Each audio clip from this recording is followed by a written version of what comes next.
Buen día. Buen día. Buen día. Buen día. Buen día.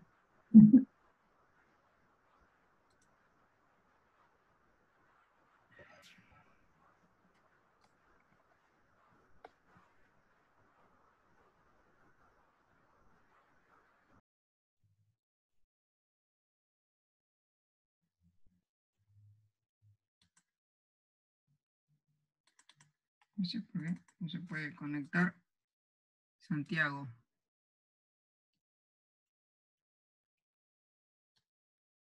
Ahí.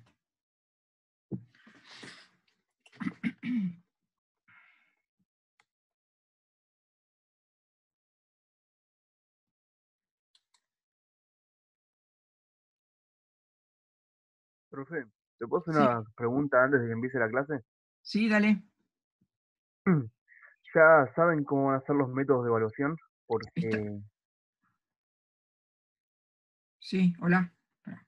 hola, sí, Sí. Espera que estaba tratando de compartir la pantalla. Estamos viendo eso, pero ¿por qué? Contame. no, porque se acerca la fecha que está en el calendario académico y en la página y me surge la duda nomás. Sí, mirá, estamos tratando de ver cómo tomar algún examen de evaluación en esta etapa virtual. Y bueno, vamos a tratar de respetar los calendarios como nos pide la facultad, nos pide también que hagamos una evaluación por este medio y que también le demos una oportunidad cuando se levante la cuarentena del que no aprobó por este medio pudiese aprobar o podría ser evaluado por el medio presencial, como siempre. Así que Claro, vamos a tratar de hacer un examen con el Moodle, tipo un cuestionario, no sé, creo que ustedes ya en alguna materia tuvieron alguna cosa parecida, donde se les dan preguntas, ustedes tienen un tiempo para resolverlas, y después, bueno, automáticamente se manda a la página del Moodle, o sea, necesitan el Moodle, el que no tiene Moodle no va a poder rendir, el que no puede acceder a internet, ¿no? claro, por Y, eso también les da la oportunidad de hacerlo presencial después.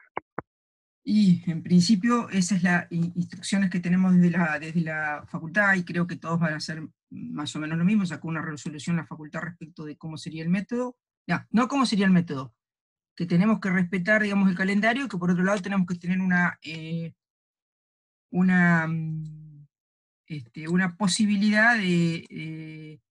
Ahí están viendo la pantalla ustedes, por las dudas. Sí, Sí, sí, sí. sí, Magnetostático, es la palabra magnetostática, ¿no? Sí. Sí, sí, sí. sí, sí. Bien. Entonces, mirá, para nosotros también esto es nuevo, tenemos que aprender cómo hacer para hacer la evaluación con Moodle, que nunca lo hemos hecho, así que estoy con los chicos tratando de ver cómo es, y bueno, yo supongo que vamos a respetar las fechas, en principio. Quizás mi idea es dividir la evaluación en los tres temas, digamos, de hacer tres evaluaciones diferentes, tres cuestionarios distintos, uno de electrostática, uno de Lady Ohm y otro de magnetostática. Como uno con el Moodle puede decir entre qué horario y qué horario es cada uno, bueno, eso es la idea. Se le va a dar un tiempo para cada uno de los cuestionarios, no sé si el mismo día en distintas horas o en 3 días distintos. ¿Está Dale, bien? muchas gracias. Sí, No sí, sé sí, las otras. gracias por aclararme un poco la duda. Sí, en realidad todavía yo no lo tengo totalmente claro, pero ya estuve viendo el fin de semana cómo hacerlo con el Moodle, porque bueno, el problema que tengo también es cómo hacer para que esto sea una cosa posible, no que tardemos entre que ustedes tienen que hacer el examen, o sea, hacer un examen tradicional con ejercicios resueltos, que ustedes tengan que mandar la foto, es todo un incordio, digamos, es un problema. Entonces, me parece que lo mejor es usar las herramientas disponibles en Moodle, ¿de acuerdo? Sí, sí, está perfecto. No sé Es si lo la, ideal. no sé si las otras materias harán lo mismo, la verdad que están todos igual que nosotros viendo cómo hacer. Lo que sí tenemos que respetar, digamos, el calendario de alguna manera, no es que tiene que ser a rajatabla, pero tratar de que durante las semanas que teníamos reservadas para las evaluaciones se hagan las evaluaciones. Las evaluaciones son eso, para evaluar, por ahí la nota, la calificación por ahí se le da otra oportunidad en presencial para aquel que no tuvo la nota suficiente, no sé si me explico. Sí, había leído la resolución y sí, está bastante bien explicado eso.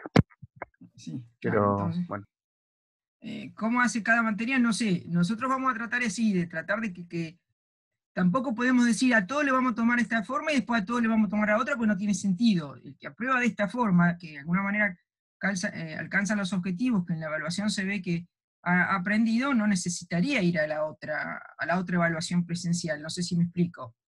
sí, te explicás perfectamente. Bueno, A- muchas gracias. a- Aparte, la evaluación presencial tampoco puede ser multitudinaria, porque yo creo que nunca se va a levantar durante este año totalmente el tema de las reuniones de mucha gente. O sea, las reuniones de mucha gente no va a poder existir. O sea, que va a tener que ser los alumnos van a tener que estar en un aula donde se sientan a 2 o 3 metros de distancia cada uno. Entonces no podemos tomar a 150 en un aula que están todo apretado. No sé también si me explico, ¿no?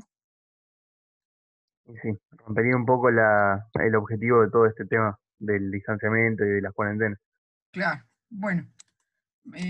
Igualmente lo vamos a mantener, digamos, en la medida que vamos resolviendo cosas desde la cátedra, los vamos a mantener informados. Y ustedes pregunten, no tengan ningún problema en preguntar lo que quieran y lo que necesiten. Por ahí después tenemos que acordar las fechas para ver, para no superponer, digamos, porque por más que tomamos por Moodle, lo podemos superponer con otra materia que no tome el mismo horario en en el mismo día, digamos, ¿no? Ese es otro tema también. Pero yo creo que no va a haber problema en ese sentido, porque el Moodle es muy flexible, uno lo puede poner a cualquier hora. Lo puedo tomar, total, ustedes están en su casa, lo podemos tomar a cualquier hora, no, no es necesario tomarlo en el horario de la materia. ¿Está Sí, bien? sí, sí. Bueno, Bárbaro. eso Después era. sí. Bárbaro. Admitir todos. Estoy tratando de admitir todos. Listo. Creo que estamos todos. Bueno, hoy tenemos que empezar el nuevo tema que se llama magnetostática, ¿de acuerdo? Ustedes, como dice la palabrita, a ver, vamos a ponerla. Bien. Como nos dice la palabrita, magnetostática es parecido a lo que era electrostática, nada más que con campo magnético. Es los campos magnéticos sí, con campos magnéticos, o sea, los campos magnéticos estáticos. Acá hay un resumen más o menos de cómo fue la evolución histórica de los temas respecto de cómo se relacionaron el magnetismo y la electricidad. O sea, en principio fueron por caminos separados, por un lado el magnetismo y por el otro lado la electricidad. Pero de alguna manera, en 1750 se descubre que la fuerza entre imanes respondía a la ley del inverso cuadrado. Eso sucedió 17 años antes de que de alguna manera Coulomb encontrara cuál era el comportamiento de la ley del inverso, la ley de acción de cargas, que también correspondía, de cargas eléctricas, que correspondía al inverso a cuadrado. Pero como diferencia, hace siglos que se sabe que los polos magnéticos no pueden existir aislados, y en el siglo XVIII, cuando los experimentadores lograron transportar electricidad, o sea, lograron lograr corrientes, no pudieron hacer lo mismo con las cargas magnéticas, no se podían transformar las cargas magnéticas. En realidad se descubre que el magnetismo no era un fenómeno aislado, sino que estaba asociado a las cargas en movimiento. Oersted en 1820 observó que el efecto magnético cerca de una corriente eléctrica, o sea, que la corriente eléctrica producía un efecto magnético, y luego Ampère extendió este trabajo y presentó una teoría completa, ¿no? Luego, al revés, Faraday halló que el efecto que aparece un campo magnético por la variación un campo eléctrico por la variación de los campos magnéticos. Maxwell extendió toda la teoría del electromagnetismo con las famosas ecuaciones de Maxwell, donde agrega la corriente de desplazamiento y encuentra una relación totalmente análoga entre lo que son los campos eléctricos y los campos magnéticos y cómo interactúan entre ellos. De esta manera se demostró que el magnetismo estaba siempre asociado con cargas eléctricas móviles, o sea, que en realidad el magnetismo no es otra cosa que la electrodinámica, es energía cinética, y por lo tanto es imposible en realidad separar los polos porque las corrientes eléctricas producen automáticamente polos positivos, producen dipolos, polos positivos y polos negativos. A ver, tengo que admitir los chicos que están en la sala de espera, admitir todos. Bien. Creo que ya admitimos todos. Bien. Entonces ahora vamos a pararnos en lo que es la magnetostática. Vamos a introducir la magnetostática a partir de que cumple con la ecuación del inverso cuadrado, o sea que es como si fuera una ley de Coulomb, o sea, si uno toma un polo de un imán y un polo de otro imán, uno puede decir que la fuerza entre esas cargas positivas y o negativas responde a la ecuación del inverso cuadrado, que no es otra cosa que la ecuación de Coulomb en campos eléctricos, donde para que la fuerza se exprese en Newton, la constante mu0 tendrá que estar en unidades de Henry sobre metro y se llama permeabilidad del vacío en el sistema internacional. Y fíjense que la fuerza F1,2 y F2,1 van a ser iguales y de sentido contrario si las cargas son, digamos, de igual signo, o sea, se repelen si son de igual signo y se atraen si son de signos contrarios. Si tiene el mismo comportamiento que... Bueno, ahí tengo conexión inestable en mi... por ahí debe haber vuelto. Ahí. Bueno. Bien, el mismo comportamiento que el campo eléctrico. Entonces podemos definir un campo magnético, que lo denominamos H, y H es igual a... el campo magnético H se va a establecer a través de la carga Q, dividido 4pi mu0 r cuadrado y el r versor. También podemos establecer una densidad de flujo magnético, que no es otra cosa que el equivalente a D en los campos electrostáticos, donde se define igual a mu0 por H en el vacío. Y cuando haya materiales va a aparecer también un mu-r, como aparecía un epsilon r en los campos eléctricos. Entonces el flujo magnético va a ser la integral de este B, y lo que sí podemos asegurar desde ya, que la integral cerrada de superficie del flujo de B siempre va a ser 0, o sea, si aparece un polo norte, asociado a ese polo norte va a aparecer un polo sur que nunca lo vamos a poder separar. También vamos a poder definir un B asterisco, B estrella, que es un potencial magnetostático, que igual que el potencial eléctrico se define como menos la integral entre 1 y 2 de H diferencial de L. Hasta acá parecen totalmente similares los campos eléctricos y los campos magnéticos. Con la salvedad que siempre la integral de phi, o sea, la integral de B diferencial de S en una superficie cerrada me va a dar 0, o sea, no voy a poder aislar una carga magnética como si lo hago con una carga eléctrica. O sea, si yo corto un imán, aparece otra vez otro imán, y así sucesivamente, o sea que siempre tengo pares de polos, o sea, tengo dipolos. No puedo separar un polo solo y quedarme con un polo norte o un polo sur. Esto significa, en otras palabras, que phi, que es la integral de B diferencial de S, en una superficie cerrada, el flujo magnético es igual a 0. Hasta acá aparecen dos sistemas independientes, electrostática y magnetostática, pero se encuentra que los efectos de una pequeña espira, o sea, ahora no hablamos más de imanes, sino de espiras, de corriente a una suficiente distancia es equivalente al comportamiento de un dipolo magnético, o sea que la magnetostática está ligada a las corrientes eléctricas. O sea, un imán se comporta igual que una espira para el cálculo del campo a un determinado punto alejado de ese dipolito. O sea que, aún en el caso de los imanes también se pueden explicar por el movimiento de las cargas dentro de la materia, o sea, el movimiento de los electrones en sus espines. Lo cual, entonces, toda la... A ver, ahí hay alguien esperando, espere que lo voy a admitir. Ahí está.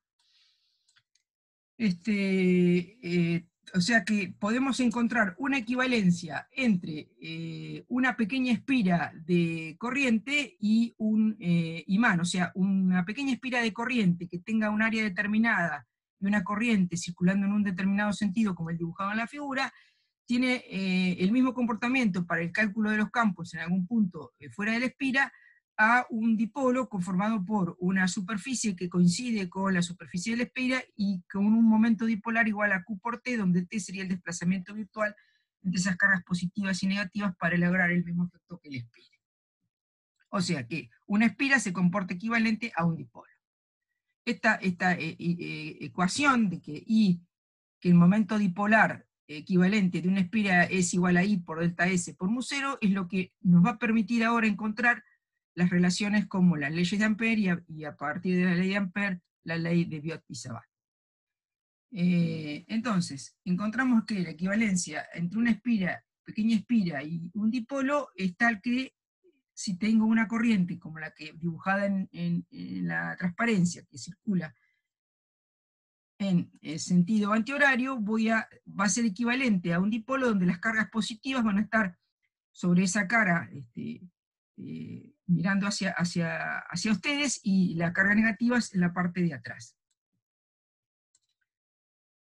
Si tengo ahora, en vez de una pequeña espira, tengo una gran espira, esa gran espira la puedo subdividir en pequeñas espiritas, y cada una de esas espiritas encontrarle el equivalente del pequeño dipolo, y así sucesivamente, como las corrientes internas de estas pequeñas espiras se van a ir sumando, y una es en un sentido y otra es en sentido contrario, al final lo único que me queda es la corriente en el perímetro, y esto sería la hoja magnética, donde la hoja magnética, si yo tengo una espira determinada, voy a encontrar una doble capa de intensidad de polos magnéticos, que de un lado va a ser positiva y del otro negativa, y a esa distribución la voy a denominar hoja magnética. Esa hoja magnética se va a comportar exactamente igual como a los efectos del cálculo de los campos, como la espira, con lo cual puedo utilizar todo lo que sé de la electrostática y aplicarlo a la magnetostática, porque yo sé cómo se comportan los campos en, por ejemplo, placas de capacitores positivas y negativas, ¿no?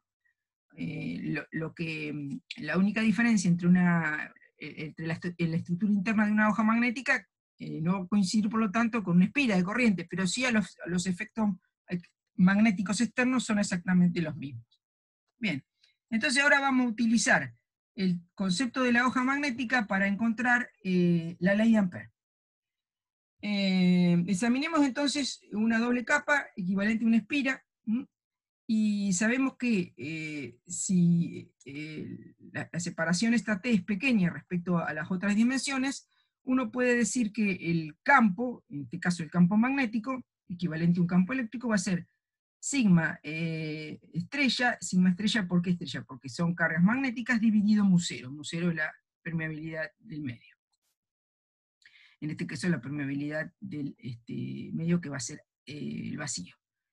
Entonces, si hago la integral entre 1 y 2 de el H diferencial de L, es lo mismo ir por dentro que por fuera, porque es conservativo, me va a dar sigma por T sobre mu 0. En el caso de a ver si se lo puedo admitir a que recién pidió. Bien. Profe, Sí, dale. ¿cómo hiciste para hallar el campo magnético dentro de la superficie? Bien. Nosotros empezamos partiendo de que sabemos que la fuerza entre cargas puntuales magnéticas cumple con la ley de Coulomb, ¿de acuerdo? Sí. Bien. Entonces llegamos a una doble capa. Primero planteamos esta igualdad, que una hoja magnética, digamos que una espira de corrientes, a los efectos de los campos externos lo podemos plantear como una doble capa de cargas. Esto es lo fundamental, sin esto no podemos seguir adelante, ¿de acuerdo? Ok. Bueno, después que planteamos eso, entonces voy a utilizar ya una doble capa de cargas, y voy a encontrar cuál es el campo H, una doble capa de cargas. El campo H, sé que dentro de esta doble capa, como cumple con la ley del inverso cuadrado, va a tener esta forma, en la hoja magnética. En la hoja magnética, ¿de acuerdo? ¿Sí? Bien, bien.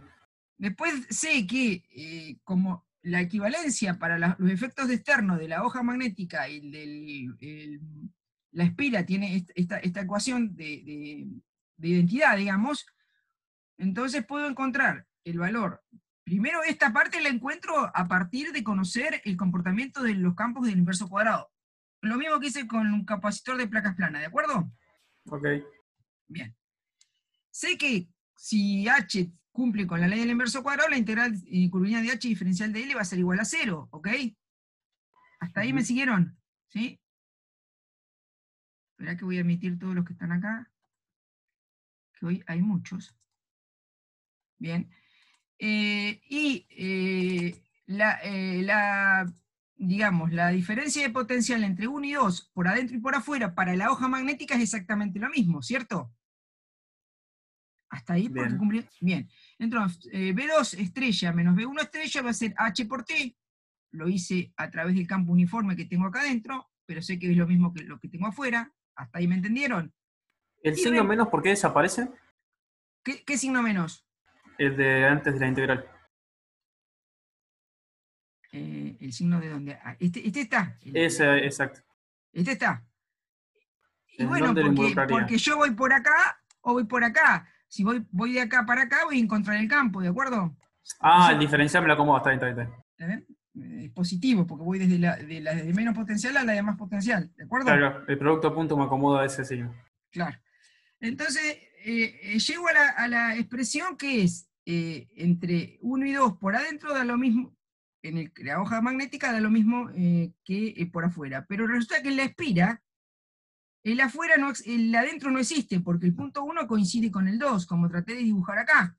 Ahí, perdón, que se me fue. ¿Se entiende ahí? El 1 coincide con el 2.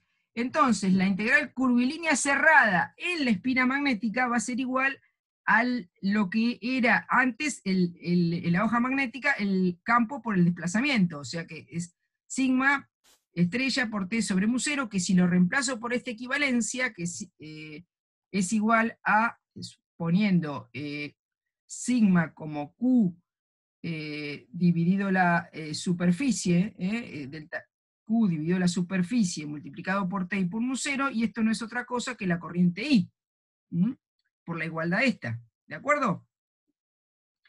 Entonces, como dijimos que la hoja magnética se comportaba igual que la espira para los efectos externos, pero cuando hago la integral, el T, el desplazamiento T no existe en la espira, por lo tanto el punto 1 coincide con el 2, y eso me lleva a la conclusión que la integral de H diferencial de L es exactamente igual a la corriente I. ¿Se entendió esto? Sí, sí. Bien. Entonces esta es la famosa ley de Ampère. O sea que la ley de Ampère la hemos obtenido a partir de haber supuesto el efecto de la hoja magnética, o el efecto que una espira se comporta como una hoja magnética de un momento dipolar tal que me permite llegar a la conclusión que la integral de H diferencial de L es igual a I. ¿Ok? ¿Hasta ahí bien? Bueno, esperen que lo voy a... No sé, hay alguien que quiere entrar, pero no sé. Bueno, ¿qué diferencia ven entonces entre el campo magnético y el campo eléctrico? Bueno, el campo eléctrico se podía definir como el gradiente de un potencial. ¿Exactamente por qué? Porque era, la función potencial era unívoca. Acá la función potencial no va a ser unívoca. Si yo doy varias vueltas alrededor de la corriente, voy a tener que la integral S va a ser n veces la corriente, o sea que la diferencia entre un potencial y otro puede ser n por I, que son la cantidad de veces que rodeo a la corriente. O sea, la energía magnética no puede ser energía potencial, y de hecho no es energía potencial, es energía de movimiento de la carga, por lo tanto es energía cinética. O sea que uno podría decir que pueda resolver un problema de campo magnético, planteando que el campo magnético es el gradiente de un potencial, únicamente que no, que del espacio donde tenga que resolver mi problema le saque la posibilidad de rodear la corriente. Eso que quisiera decir, que si yo tengo un caso como este que está acá, donde traté de dibujar una espira con una corriente y quisiera utilizar, no debería permitir una circulación cerrada, debería ser como un espacio donde, donde saque esta corriente y me quede con el resto del espacio. Entonces, si yo hago que mi espacio no pueda cerrar la circulación de esa corriente, podría presentar al H como el gradiente de un potencial escalar. ¿Esto lo entienden? La espira no tiene que estar cerrada. Nada más. Claro. La espira siempre va a estar cerrada. Lo que yo tengo que evitar es que en mi espacio donde voy a calcular el H, no rodee la corriente, no rodee la espira. No rodee la corriente significa que no permite hacer esta circulación cerrada. ¿Ok? Ok, bien. Tendría que sacarle esta parte que está acá así, y entonces cuando haga la integral, esta parte no va a existir dentro de mi espacio, entonces no la voy a poder rodear. Es como una manganeta matemática para poder resolver los problemas. Es equivalente a decir, bueno, en realidad voy a suponer que tengo, en vez de una espira tengo un imán, y para los efectos de acá afuera, como no tengo corriente, no voy a rodear la corriente, es lo mismo que tener un imán que una espira. Pero si yo quiero ver los efectos acá adentro, no es lo mismo esto que esto. ¿De acuerdo? Bien. De hecho, cambia el signo, el campo, ¿no? Bueno, entonces, la idea de que se cumpla esta ecuación, que es la ecuación de Ampère, nos permite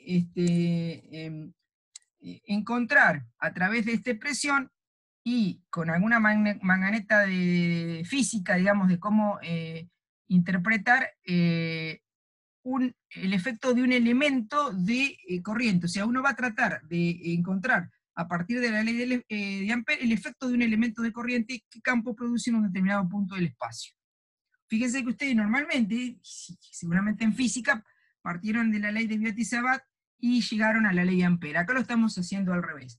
Primero presentamos la hoja magnética, la igualdad entre la hoja magnética y la espira, demostramos la ley de Ampère, y con la ley de Ampère vamos a demostrar la ley de Biot-Savart. ¿Me van siguiendo lo que vamos a hacer?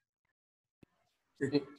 Bien, entonces tengo un elemento de corriente. Un elemento de corriente está rodeado por una funda para que sea un elemento donde circula corriente, y la corriente entra por un punto, como el dibujado, y sale por otro punto, como el dibujado.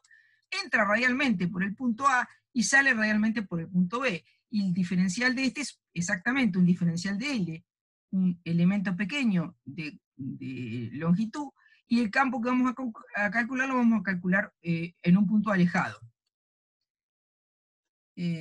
La idea sería, a ver si se ve acá, yo tengo, en este dibujo tengo el diferencial de corriente indicado como I diferencial de L, un punto P donde quiero calcular el campo. El punto P lo pongo, fíjense que esto tendría una simetría cilíndrica, o sea, para cualquier punto o de ángulo φ, ¿no? Para cualquier punto de ángulo φ que tenga como eje el eje de donde está el elemento de corriente, voy a tener el mismo campo H, por la simetría del problema. No sé si se dan cuenta.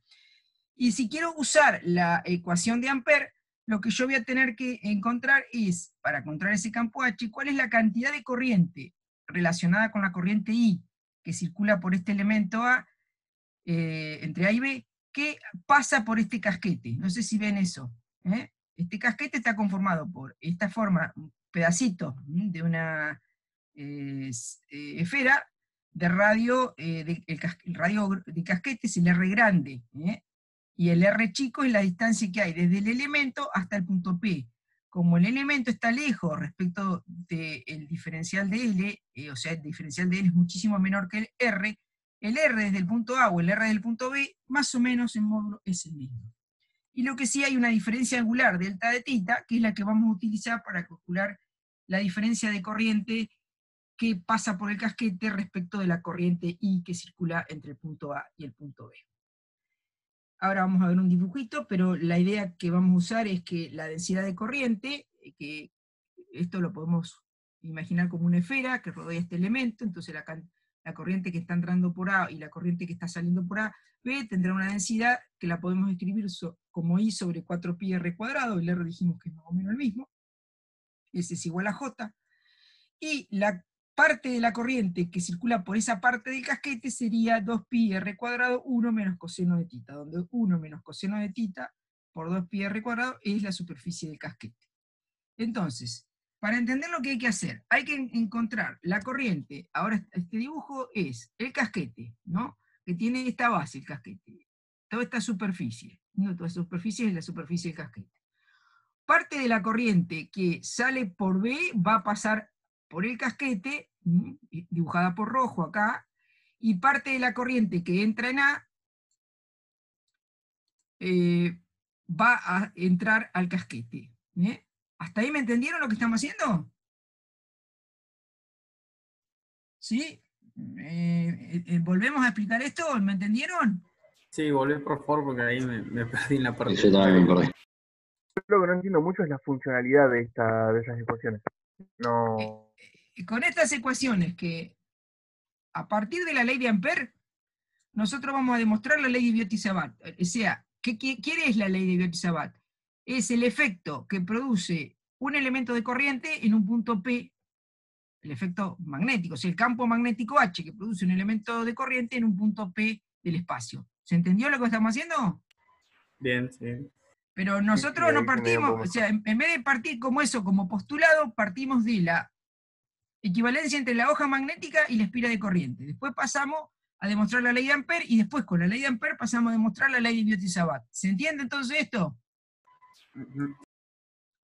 ¿Cómo Creo que hacemos? sí, entiendo. ¿Cómo hacemos para demostrar la ley de Biot-Savart si sabemos Ampère?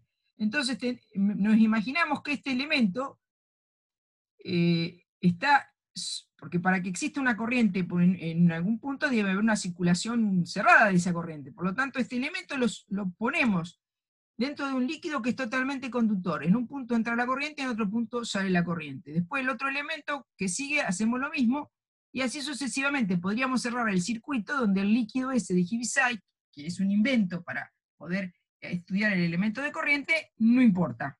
¿Mm? ¿Se entiende esto? Al poner un elemento alrededor del otro, es como, bueno, entonces, no importa de dónde viene, lo que sí es importante decir, bueno, la corriente en este punto entra, en este punto sale. Si en este punto entra, en este punto sale, ¿cómo entra en este punto? Bueno, con una densidad de corriente que va a ser I sobre 4pi r cuadrado, ¿está bien? Y sale como I sobre 4pi r cuadrado también. Pero no toda la corriente que entra y toda la corriente que sale va a entrar y salir a este casquete. Yo voy a hacer la circulación de este Hφ alrededor de esta circulación, donde fíjense que Hφ va a ser, por la geometría que tiene el sistema, va a ser el mismo en cualquier punto de ángulo φ, en la dirección φ, se ve eso. ¿Mm? Y tengo que evaluar la corriente total que está abrazando esta circulación, que es la ley de Ampère. ¿Está bien? ¿Hasta ahí se entiende? Bien. Bien. ¿Cómo hago eso? Fíjense que dibujé con rojo, desde el punto B al punto P, los rayos, digamos, que representarían la parte de la corriente que sale de B y pasa por el casquete, que no es toda. Es I sobre 4pi r cuadrado multiplicada por la superficie del casquete, que la pongo como 2pi r cuadrado 1 menos coseno de tita. Fíjense cuál es tita, el ángulo conformado por la horizontal y el r, ¿está bien? Y cuando me paro en el punto A, el ángulo tita ya no es tita, sino que es tita menos diferencial de tita, pero el r, el módulo, dijimos que era más o menos el mismo. Por lo tanto, la corriente que entra A y que pasa por el casquete va a ser igual a la misma expresión que antes, pero en vez de poner 1 menos coseno de tita, pongo 1 menos coseno de tita menos diferencial de tita. ¿Hasta ahí me siguieron? Sí. Bien, hago esa cuenta, haciendo los cosinos de la diferencia y la suma, y qué sé yo, y me queda que la diferencia entre la corriente IB menos IA, que es la que atraviesa el casquete y que es la que yo necesito para aplicar la ley de Ampère, no es otra cosa que I sobre 2 seno de tita diferencial de tita. ¿Hasta ahí me entendieron? Sí. Sí, sí. Bien. Restaste las ecuaciones y aplicaste las identidades, las propiedades trigonométricas del coseno de la recta. Exactamente. Exactamente. El coseno de tita por coseno diferencial de tita, menos seno de tita. ¿Está bien? El coseno de la suma o la de la diferencia de dos ángulos, ¿de acuerdo? Bien, bien. Sí. Bueno. Entonces, me queda esta expresión. Entonces, como yo sé que Hφ es el mismo en cualquier punto de esta circulación, lo puedo sacar fuera de la integral, ¿de acuerdo? Entonces me queda que Hφ por 2πr es igual a la corriente encerrada, que no es otra cosa que que calculé como la parte de la corriente que sale de B y que pasa por el casquete, menos la parte de la corriente que entra en A y que sale y que pasa por el casquete, ¿de acuerdo? Y esa es igual a esta cosa que calculé recién. Y sobre 2 seno de tita diferencial de tita. ¿Hasta ahí me entendieron? Bueno, el paso siguiente es directamente, en realidad, fíjense que en esta expresión me va a quedar que h de phi va a depender de la corriente, del seno de tita, del diferencial de tita, del 2πr grande, pero yo no quiero que dependa del radio del casquete. Yo quiero que dependa del R que es la distancia desde el elemento al punto P, ¿de acuerdo? ¿Sí? ¿Me siguieron hasta ahí? Sí, sí. Sí. Bien, entonces, vamos a escribir a R como R seno de tita. no hay ningún problema, pues un triangulito este, ¿de acuerdo? Entonces, R grande es R chico por el seno de tita. Y vamos a utilizar el teorema del seno diciendo que delta de L sobre el seno de tita, y el seno de diferencial de tita no es otra cosa que diferencial de tita, es igual a R por sobre el seno de tita. De ahí sale que el diferencial de tita es igual a delta de L sobre R por el seno de tita. Entonces puedo reemplazar diferencial de tita por diferencial de L y R, que era lo que yo quería. Yo quiero que me quede una expresión que dependa de la posición del elemento respecto al punto, que es R, y del ángulo tita, que es el ángulo que forma el radio y la dirección del diferencial de L. ¿De acuerdo? ¿Me siguieron hasta ahí? Sí. Bien. Entonces hago ese reemplazo y tengo una ecuación de h de phi como I, seno de tita, delta de L sobre 4 pi r cuadrado. Fíjense que ahora depende del tita y depende del R. Pero aparece seno de tita, delta de L, y esto podría uno imaginarse que es un producto vectorial de dos vectores. ¿Y de qué dos vectores? Y del vector R, o el vector R versor, y el vector diferencial de L, delta de L. Porque si yo hago el producto vectorial del vector delta de L por el versor R, ¿qué me da? Y bueno, me da el seno de tita que aparece acá. Fíjense que aparece seno de tita, delta de L. Es como si yo tuviera seno de tita, delta L, lo puedo reemplazar por un vector delta de L vectorial R versor. ¿De acuerdo? ¿Sí? Sí, sí. Bien. Y lo tengo que poner en este sentido de acuerdo a cómo a cómo es mi sentido de la corriente, digamos, ¿no? Entonces me queda que H termina siendo la corriente I por delta de L, o la corriente I diferencial de L, vectorial R versor sobre 4 pi R cuadrado. Y esta es la famosa ley de Biot-Savart. ¿Está bien? ¿Se acuerdan de la ley de Biot-Savart? Sí. De física. Bien. Entonces es una forma diferente de encontrar esta ley, partiendo, o sea, fíjense, partimos de la equivalencia entre la hoja magnética y la espira. Usamos lo que sabíamos de electrostática. Llegamos a la conclusión de la ley de Ampère, que la integral curvilínea de H diferencial de L es igual a la corriente, y llegamos a la ley de Biot-Savart, que es el efecto que produce un pequeño elemento de corriente en un punto. Bueno, a ver, acá hay alguien que quiere entrar. Ahora en un ratito, en un minutito se va a cortar y volvemos a enganchar, ¿de acuerdo? Bien. Bien, entonces esto que es la ley de Ampère, la podemos encontrar para distintas distribuciones de corriente. No necesariamente las corrientes tienen que ser corrientes lineales, digamos, podemos tener otro tipo de corrientes. Supongamos que tenemos una espira con una cierta corriente I, y como el diferencial de H que produce cada uno de los elementos en un punto tendría una expresión como la escrita aquí. ¿Y cuál es el sentido? Bueno, el sentido es el producto vectorial de diferencial de L vectorial R versor. Primero está el diferencial de R y después el R versor en el producto vectorial. Con eso obtenemos el sentido de la corriente, que coincide con tomar el elemento o tomar la corriente con la mano derecha, con el pulgar indicar el sentido de la corriente y el resto de los dedos el sentido del campo. O el tornillo de regla, del tornillo de rosca derecha. Sí. En un minuto se corta. Sí, nos volvemos a contar. Sí, dale. En la ecuación anterior estaba que H era igual a I por diferencial de L por R versor dividido 4 pi R cuadrado. Y ahora está que el diferencial de H es eso. O sea, no entiendo bien. ¿Por qué? Porque acá encontramos H. El H producido por un ¿qué? Por un diferencial de L. Pero acá tenemos una espira de corriente. Entonces, cada elemento de esa espira produce este diferencial de H. Después tendremos que sumar vectorialmente todos los vectores